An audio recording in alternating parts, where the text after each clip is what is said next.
Com o primeiro gol do Cristiano em mata-mata e um gol heróico do Gonçalo nos últimos minutos, Portugal e Croácia protagonizam um jogaço que acaba com a classificação da seleção portuguesa. Então vem comigo nesse vídeo refletir um pouco sobre essa partida.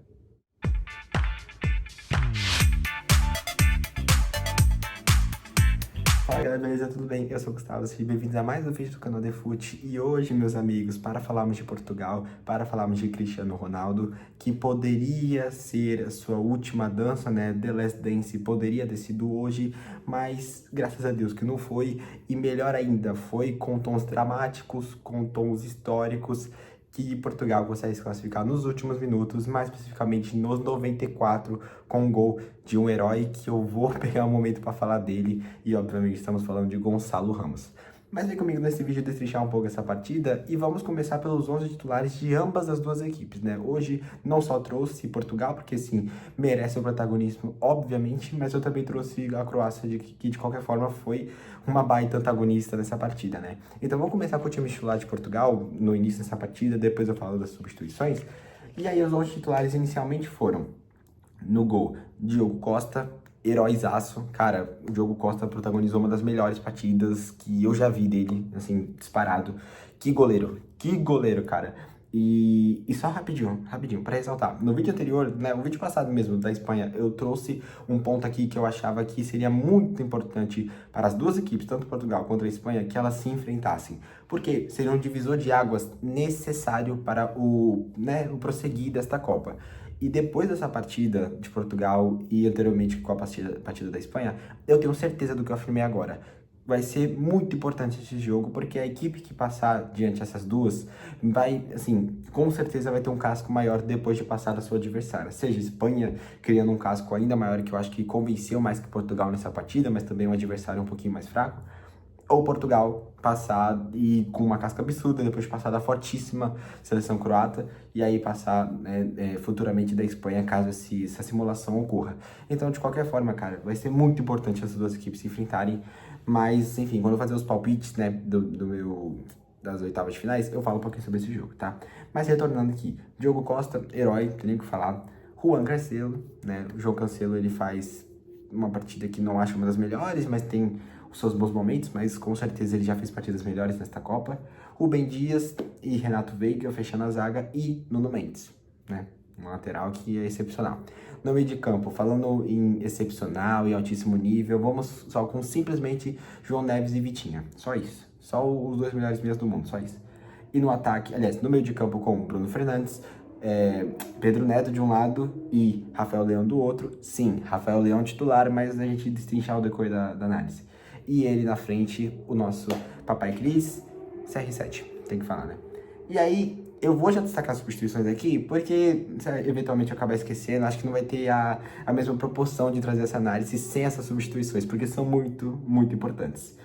Bom, seguinte, as substituições que Portugal fez foram: Bernardo Silva entra no lugar do Vitinha aos 62 e logo à frente aos 63 vem um pacotão de reforços aí, aliás, de substituições. Vem Nelson Semedo, entra no lugar do Bruno Fernandes, aliás, o Conceição no lugar do Pedro Neto e o Gonçalo Ramos, né, o protagonista dessa partida, entra no lugar do João Cancelo. Sim, João Cancelo lateral, né, mas aí a gente fala um pouquinho sobre as substituições que o técnico português fez. O técnico da seleção de Portugal fez. E também o Rubem Neves entra no lugar do CR7, mais próximo da partida, um pouquinho depois dessas substituições. Fechou? Então, diante disso, vamos começar a falar da análise, obviamente. Assim, cara, foi uma partida que, desde o princípio, eu acho que tanto a Croácia quanto Portugal tinham duas equipes que dava para fazer, né, um futebol melhor no geral, certo? E isso também se diz perante o time da Croácia, né? Porque eu também trouxe para vocês, como eu já tinha citado anteriormente, que começa com Livakovic, excelente goleiro, fez defesas exemplares aqui nessa partida. Perisic, autor do gol e o melhor jogador dessa partida, já falando de antemão aqui. Depois tem o Pongracic e o Sutalo e o Stanisic fechando a parte defensiva da Croácia. No meio de campo, o Kovacic, não sei se ele ainda tá no City ou ele já chegou a sair, né? Mas, enfim, jogador do City. Modric, né, jogador do Milan. E aí tem o Surkic, o Vlasic, o Baturina e o Budimir, certo? E aí, de substituições da Croácia, eu não anotei muitos nomes, vou ser sincero, mas eu anotei um que eu achei muito importante. Gvardiol, que entrou aos 92, tá? O Gvardiol entrou aos 92, aos 94 é gol do Gonçalo. E no final, o Gvardiol poderia guardar o dele, mas a gente fala mais pra frente, né? Enfim, diante disso, né, agora já temos a noção dos 11 titulares dessa partida. Ela começou com um aproveitamento melhor de Portugal desde o início. Portugal é uma equipe que, cara, que se você for perceber, o início dela, né, o início dos primeiros tempos que ela efetua, é muito bom, cara. Eu não sei explicar. Portugal consegue ter um controle de bola absurdo, consegue explorar muito o ataque, e ao decorrer da partida parece que vai perdendo gás. E aí, às vezes não, né, mas na maioria das vezes ocorre gols do adversário ou uma melhoria do adversário que Portugal vai ficando um pouquinho mais para trás, na minha opinião. E nessa partida eu acho que transparece muito esse problema. Não sei se é um ponto positivo, porque o início é bom, mas também, na minha concepção, um ponto negativo, porque o final não é tão legal, né? O meio pro final, aliás. E assim, Portugal, cara, começou bem. Eu acho que o início de Portugal foi empolgante, né? Para quem assistiu, deve ter se empolgado com o início da seleção portuguesa. A Croácia, por outro lado, estava ainda se adaptando ao jogo, estava entendendo como é que jogava essa seleção portuguesa, e isso também se diz muito pelos bons laterais. Eu acho que Portugal explora muito os laterais e também explora muito os seus pontos, né? Foi uma partida que, inclusive, Portugal não explorou tanto do jogador que eu acho que é uma das maiores qualidades técnicas desse time, que é o Bruno Fernandes, que deu assistências, né, nas partidas anteriores. Excelente jogador, enfim, melhor jogador da Premier League na edição passada. E eu acho que o Bruno Fernandes não foi tão explorado nessa partida, o que eu fiquei um pouco confuso, porque eu acho que o time de Portugal funciona muito melhor com o bom funcionamento do Bruno Fernandes da partida, entende? É um mescla com o outro, né? Um tem a ver com o outro. Então, não tendo um bom aproveitamento do Bruno Fernandes nessa partida, eu acho que, consequentemente, Portugal teve que explorar de outros recursos que tem. Só que, né, em contraparte, cara, olha os recursos que Portugal tem. Nuno Mendes, Rafael Leão, bom, até veio do Rafael Leão aqui, porque eu queria destacar dele. Então, Rafael Leão, né, o Nuno Mendes, do outro lado, o João Cancelo, também o Pedro Neto. Então, cara, assim, é um time que tem muitos recursos, é um time que tem uma qualidade técnica muito alta, muito elevada, né, e não é à toa, tanto que é atual campeão da Nations. Então, assim, Portugal não tinha o seu meia, né, tão disponível, que ele tá jogando um pouquinho mais pra frente, como ele costuma jogar melhor na sua carreira em si, mas principalmente nessas retas finais aí de United, né. E é isso, e ele não explora tanto o que estava sendo explorado nas partidas anteriores, que era um meio de campo que o Bruno Fernandes achava, encontrava um passe incisivo para os atacantes e os pontas explorarem ataques futuros. Nessa partida não, nessa partida o Bruno Fernandes quis explorar um pouco um lado como um falso 9, né, se dá para entender melhor. Com, obviamente, dando a liberdade maior pro Cristiano Ronaldo. E aí, cara, como eu falei, a ideia central de Portugal é muito interessante. Se você for planejar isso e colocar numa prática, no papel, cara, é muito interessante. E costuma dar certo. É o que eu falei, o início de Portugal nas partidas é muito bom. Eu posso citar todas as partidas da fase de grupos de Portugal. Eu acho muito bom o início dela. Só que vai decair no decorrer da partida. E que é normal, porque bate desgaste, querendo ou não, o time adversário começa a se adaptar melhor ao jogo e vai ficando um pouquinho mais forte, enfim. Mas eu acho que é um pouquinho desproporcional essa queda, né, da seleção portuguesa depois da partida. Acho que é um pouquinho desproporcional perante o início dela, que sempre costuma ser muito bom, né? Ou pelo menos o início, assim, absurdo, avassalador e começa a decair. Mas enfim, de qualquer forma, a seleção portuguesa estava melhorando no início, a Croácia ainda estava se adaptando ao jogo, e diante disso estávamos se encaminhando para um gol na partida, porque estava muito claro, estava muitas chances do lado da Croácia e muitas chances do lado de Portugal, só que não estava sendo gol, né? Além de defesas absurdas do Diogo Costa perante esses momentos que eu citei para vocês. De qualquer forma, pouco tempo depois, mais ou menos ali entre os 53, isso já no segundo tempo, né? O primeiro tempo ele é bom, o primeiro tempo é legal, mas o primeiro tempo pra mim ele realmente era um esquenta pro segundo. Tava claro isso, cara, era um esquenta, porque Portugal tinha bons momentos, Portugal tinha boas finalizações, Croácia também conseguia se realocar bem no jogo, mas eu acho que era nítido que o que tivesse que acontecer iria acontecer no segundo tempo. E dito e feito, né? O segundo tempo começa com a Croácia, talvez, na minha concepção, começando melhor, né? Ela encerra o primeiro tempo melhor e começa o segundo melhor. E consequência disso é o gol do Perisic, né? Perisic que, anotei os números dele aqui pra vocês terem uma noção do quão absurdo é o Perisic nessa seleção croata. Ele tem, no geral, né? 39 gols e 34 assistências pela seleção dele. É números bons, né? E aí, lembra, se você for lembrar da escalação que eu falei, o Perisic era lateral. Sim, você não ouviu errado. Ele realmente é um lateral, realmente estava como um lateral, mas ele jogou boa parte da carreira dele e boa parte dessas Copas, né, dessas, enfim, campeonatos que ele jogou pela Croácia, como um ponta, né? Isso se explica pelo número dele tá alto, tá? Então, não se surpreenda quando eu falei que o Perisic é lateral, porque ele faz essa função também, mas ele trabalha um pouco mais como um ala adiantado. Isso se diz muito no gol dele, né? um gol que vem de uma boa jogada da Croácia, como eu falei, a Croácia acordou muito ali naquele exato momento, e aí com uma finalização quase impecável do Perisic, o Diogo Costa, que estava defendendo quase tudo, não conseguiu defender dessa vez, e aí então 1-0 Croácia. Aliás, números específicos do Perisic em Copas, 8 gols e 7 assistências, bons números, tá? Bons números. Talvez se fosse, por exemplo, atacante em uma seleção maior, seria números que com certeza ia atrair muito mais holofotes da mídia, tá? Mas enfim, bons números do Perisic. E aí, beleza. Diante disso, cara, pensa esse cenário aqui. Portugal precisa de um herói. Portugal precisa de um cara salvador que consiga fazer um gol milagroso ali, enfim, com poucas oportunidades que estavam sendo exigidas, aliás, que estavam sendo criadas nessa seleção portuguesa, porque para mim o rendimento ofensivo de Portugal não foi um dos melhores nessa partida. Mas enfim, precisamos de um herói, precisamos de um cara que decida. Herói, decidir, momento exato, indecisão, junta tudo isso. Se pudesse criar uma fórmula e transformar em uma pessoa, você transforma em quem? Em Cristiano Ronaldo, que recebe a bola no bom lançamento, se eu não estou enganado, do Vitinha. Não lembro de cabeça, mas é um lançamento que veio do meio campo, ele recebe a bola, isso um pouco antes do gol dele, que vem aos 68, o gol de pênalti, então um pouquinho antes, ele recebe a bola, dá quase uma cavada, né, é mais uma chapada assim que dá, vai vindo pelo alto, vai caindo na rede, e ele faz um golaço. É isso, o Cristiano faz um golaço ali, só que estava impedido. E aqui eu quero já aproveitar para destacar, parabéns à arbitragem acima de tudo, acho que a arbitragem já destaquei nessa Copa que tá indo muito bem, tanto o VAR também, que eu destaco que tá indo muito bem, e, cara, é muito, mas assim, você não tem noção. É muito gratificante ver essa evolução do futebol em Copas, porque olha o nível da tecnologia. O semiautomático é sensacional. É sensacional. Eu acho que, pego o retrospecto do futebol brasileiro. Todos os problemas e polêmicas que nós tivemos nunca foi tanto com o impedimento. Mas eu lembro que, por exemplo, na Copa do Brasil, né, o gol do São Paulo, né, eu que sou torcedor do São Paulo, por isso que eu tô trazendo essa memória aqui, que fica mais fresca na minha cabeça. O gol do Caleri, que muitos reclamam sobre impedimento ou não, na minha concepção, por mais que eu seja São Paulino, por mais que o São Paulo tenha feito uma classificação heróica ali nos pênaltis no Allianz Parque, eu concordo que é um gol que existe uma discussão nítida e muito clara para o possível impedimento do Jonathan Caleri, tá? Eu concordo 100% com as opiniões das pessoas que falam isso. Então, eu não vou ser hipócrita de falar que não estava impedido ou não, porque eu acho que existe uma margem para falar que estava impedido. Por isso, gente, que na minha concepção, esses problemas de impedimento, cara, vão ser completamente cessados com a implementação do semiautomático, que já estava em fase de adaptação, já estava em fase de implementação em alguns estádios específicos. Eu lembro que no Maracanã já estava pronto, na Arena MRV estava em fase de análise, de testes, aliás.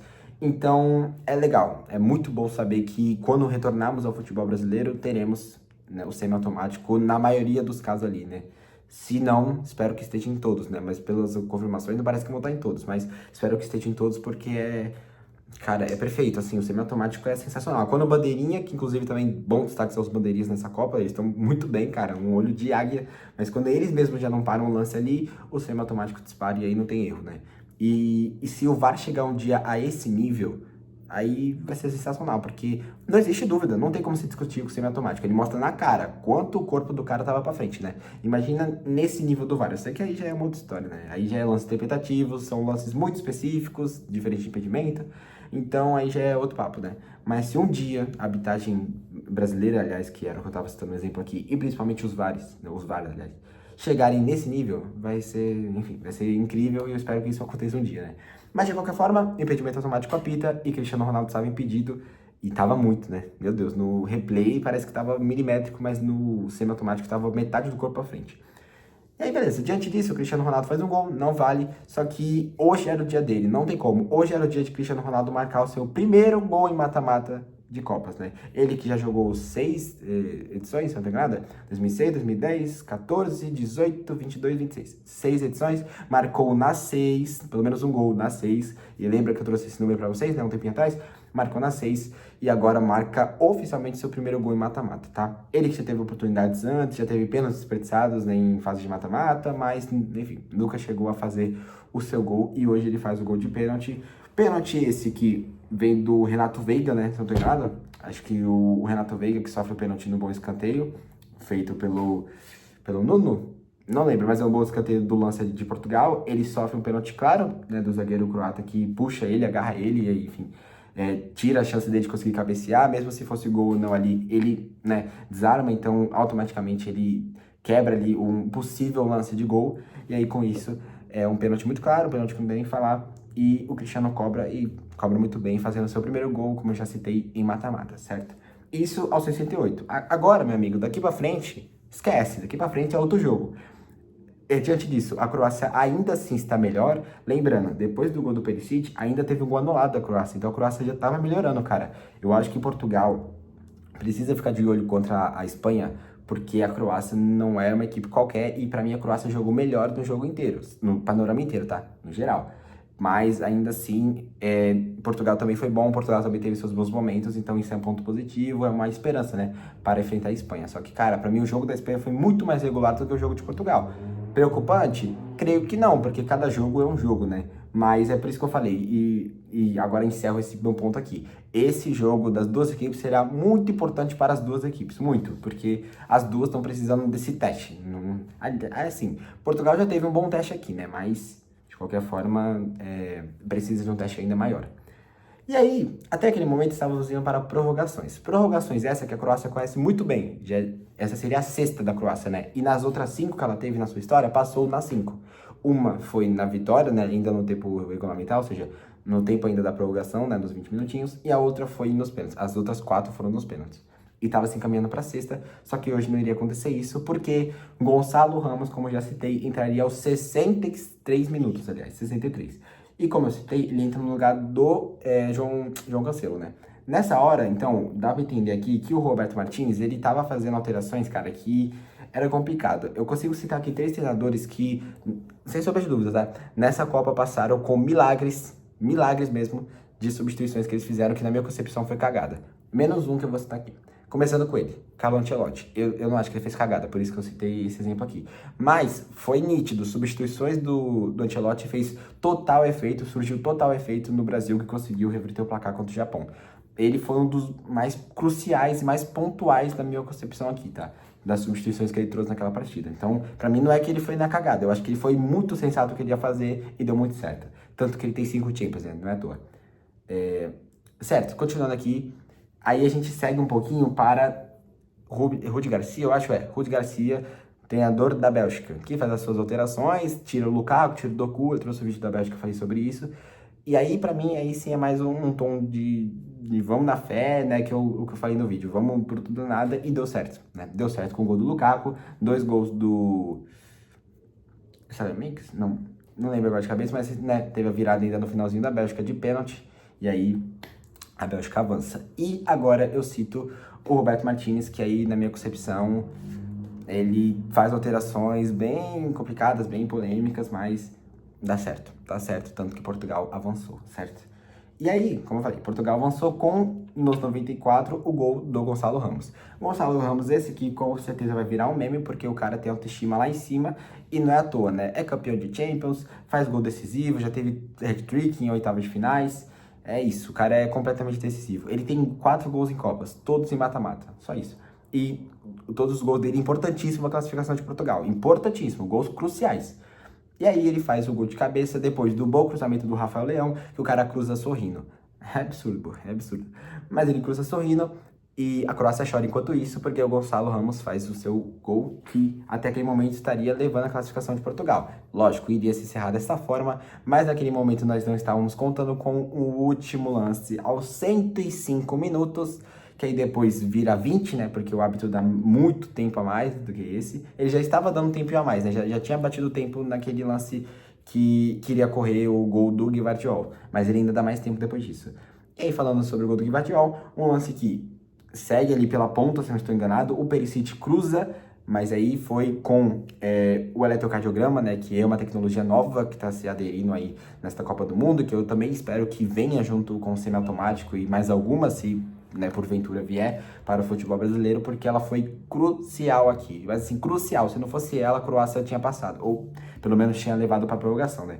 E aí, como eu citei, um cruzamento do Perisic, creio eu, acho que foi o Perisic, né, cruzou, rebate no jogador croata, vou ficar devendo pra vocês quem é jogador croata, não lembro de cabeça agora, ele rebate, mas assim, trisca no cabelo dele, raspa, aliás, não chega nem a encostar direito, só raspa, e aí depois tem um desvio do jogador português, que aí recebe a bola um outro, né, jogador croata, e aí ele até avança um pouco, né, ele domina, avança, e aí nessa, enquanto ele tá avançando, o Gvardiol já vem fazendo quase um peixinho ali, caindo, e aí chuta para marcar o seu gol, até aquele momento um gol que não tem nem precedentes aqui para poder falar, porque tava empatando a partida no último lance. Cristiano Ronaldo aqui saiu aos 63, né? Ou foi 64? Saiu aos 63. Um pouquinho chateado, é óbvio, né? Ele fez o gol dele, o primeiro gol dele mata-mata, pô, ele tava bem no jogo, ele tava tranquilo, conseguia se manter no caso, é o Cristiano Ronaldo, né? E pensando também em possível pênalti, porque ele mesmo citou em entrevistas que ele, na entrevista da coletiva pós-jogo, ele falou que tava imaginando que ia se caminhar pra pênalti, e aí quando falamos de pênalti, falamos de Cristiano Ronaldo, tanto que o gol dele é de pênalti, e muito bem cobrado, aliás. Então, o cara tava bem, mano, mas assim, ele fica indignado, mas respeita a decisão do Martinez. E aí ele vai embora, com certeza chateado, né? Isso aí tava nítido, para entrar então o Rubem Neves, certo? E aí, como eu já citei aqui, o gol contra, meus amigos, eu acho que foi do Rubem Neves. Eu não acho que foi gol do Gvardiol. Ficou muito nessa, foi gol do Gvardiol ou foi do Rubem Neves? Enfim, de qualquer forma não importou, é claro, porque o gol foi anulado. Só que eu acho que seria do Rubem Neves, né? Isso com a tragédia, porque é uma tragédia o que aconteceu com o jogador português, né? Que vocês lembram, o Diogo Costa. Ele que a morte dele completa 1 ano hoje, em Portugal, se não tô enganado, né? Devido à questão do fuso horário, enfim. E aí, pô, foi todo um contraste emblemático aqui, se você for pensar. Porque foi 2-1, número que, né, o Diogo costumava usar no Liverpool. E o gol contra seria do Rubem Neves, melhor amigo dele. Então, olha essa mística, né, que acontece depois desta marca, né, que bateu hoje de 1 ano depois do falecimento dele. Enfim, né? Cara, um jogo que não tem muito o que falar mais do que isso. Depois, como eu falei, tem o Eletrocardiograma que consegue, né, localizar que a bola raspa no jogador croata antes disso. E aí, o jogador croata que recebeu o lance ali e aí depois vê o gol do Gvardiol ou do Rubem Neves, como preferir, ele estava completamente impedido se esse desvio tivesse sido confirmado. Ele estava completamente impedido. Mas se o lance inicial da jogada, né, que se foi um desvio do jogador português, não iria afetar em nada da jogada. Isso pela regra, né? Perante a regra não ia afetar em nada. Mas como teve um desvio do jogador croata, aí sim ele estava completamente irregular na jogada, completamente à frente. Isso aí não precisava nem de VAR, mas só foi checado o VAR anteriormente da jogada, né? Enfim, se encerra desta forma e Portugal avança. E é isso, gente. Eu quero saber de vocês, cara. O que vocês acharam dessa partida? Eu tô maravilhado, de verdade. Que partida espetacular. Teve muitos bons momentos ali. Teve também o Gonçalo depois falando em coletiva que ele falou praticamente isso, que ele é o protagonista, que ele é o cara, né? Ele falou que não é a primeira, nem a segunda, nem a terceira vez que ele decide, e de certa forma assim, no PSG ele salvou muito uma época do PSG ali, que nessa temporada mesmo, né? Essa temporada passada, que o PSG não dava muito bem em uma certa época ali da temporada, tava flertando ali com as segundas colocações, terceiras, né? Ainda tava líder, mas os segundos colocados estavam chegando nele. E mesmo assim, o Gonçalo ainda entrava nos últimos minutos e realmente foi uma quantidade grande, né? Uma sequência boa que o Gonçalo teve de partidas que ele entrou nos minutos finais e marcou gols heróicos, né? Então é um cara que já tá acostumado a marcar gol heróico, além do hat-trick que eu falei pra vocês pela própria Portugal, né? E também ele fala que, assim, se você precisa de um cara decisivo, se você precisa de gol, chame Gonçalo Ramos. Aí esquece, né, pô? Ele bateu aqui no peito e falou, sou eu, sou o cara. Isso que ele é banco do Cristiano, tá? Ele meteu essa marra dizendo que ele é banco do Cristiano, só pra lembrar. Enfim, foi sensacional, cara. Pra concluir, eu prometi que eu ia falar do Rafael Leão, né? Eu só queria destacar que a partida do Rafael Leão foi boa e que pra mim tem que manter ele como titular. Inclusive, ele e o Gonçalo, tudo bem que o Rafael Leão já manifestou interesse de sair, mas ele e o Gonçalo, até o momento desse vídeo, vão ser, no caso, compatriotas de time, né? Que os dois estão no Milan. Enfim, mas aí serão os próximos capítulos. E é isso, gente. Quero saber de vocês. Deixe nos comentários o que vocês acharam dessa partidaça de Croácia e Portugal. Não esquece também de deixar o seu like, inscrever no canal, ativar o sininho. E até o próximo vídeo para falarmos da Argentina, né? Então amanhã tem jogo da Argentina contra Cabo Verde. E eu vou estar trazendo análise aqui para vocês depois do final do jogo. Fechou? Então é isso, gente. Muito obrigado e até o próximo vídeo.